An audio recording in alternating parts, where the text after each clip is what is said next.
Morning, everyone. This is Uncle Yeow and the Singapore Story.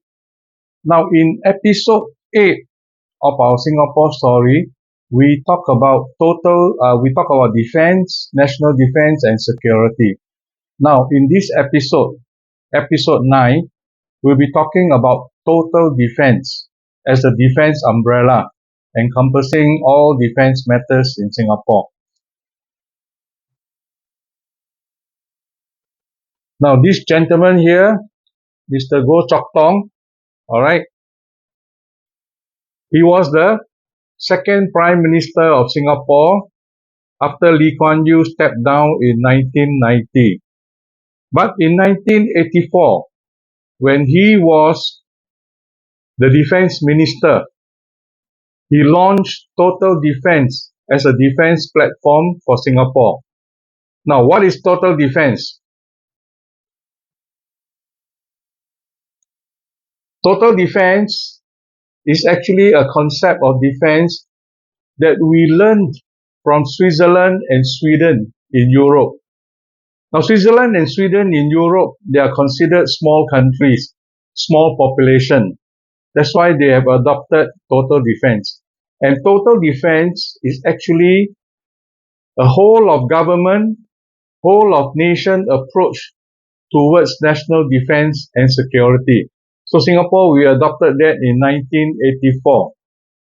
Now, at the time, there were 5 pillars of total defense, namely military defense, civil defense, economic defense, social defense, and psychological defense.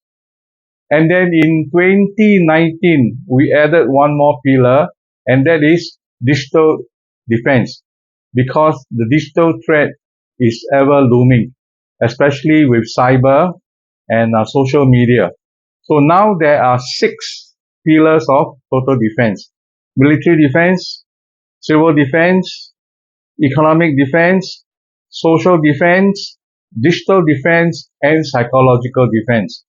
Now, as far as I'm concerned, I think psychological defense is probably the most difficult and significant, because if your mind and your heart and your soul is not into defense, then nothing helps in the event of a crisis or war.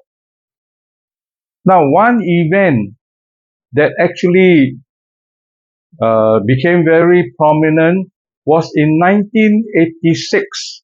In March that year, there was a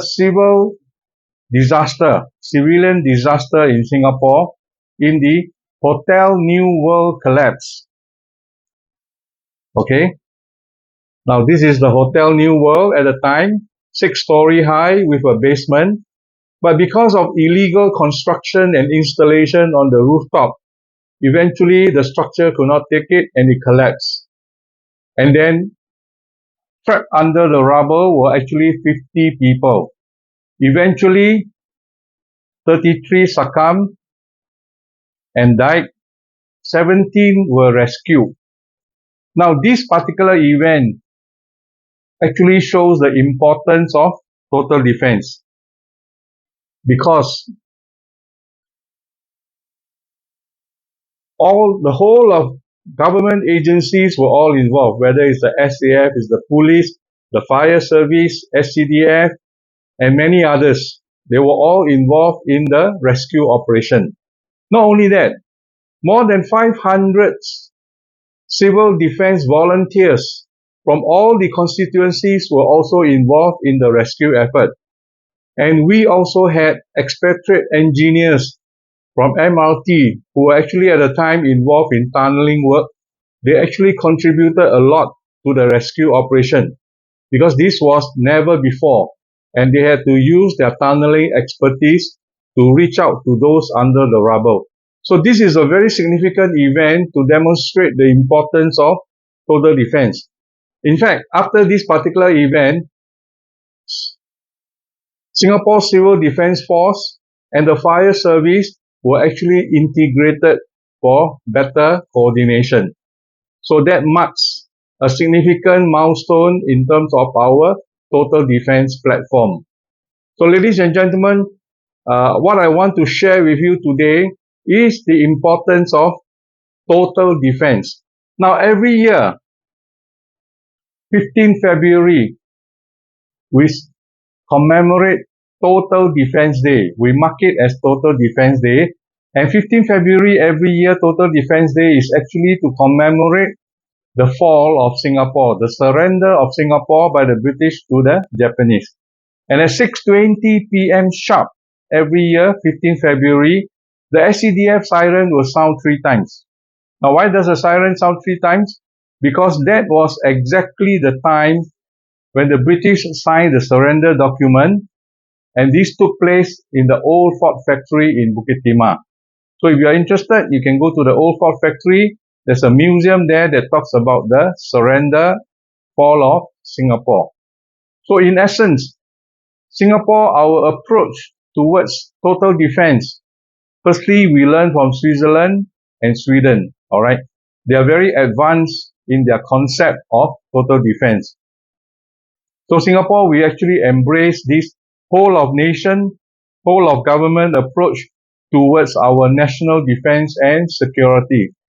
Even now, the SAF, originally we have tri-services, Army, Navy, Air Force. But last year they have added one more, which is Digital Intelligence Service. So now there are 4 services under the SAF. The last being Digital Intelligence Service, because going forward, digitalization, all right, internet, satellite networks, all these will become increasingly important in today's warfare and today's crisis management. So with that, ladies and gentlemen, I hope you have a better idea of what total defense is all about and how we actually embrace total defense in our national defense and security architecture. This is Uncle Yeow. Bye. Thank you.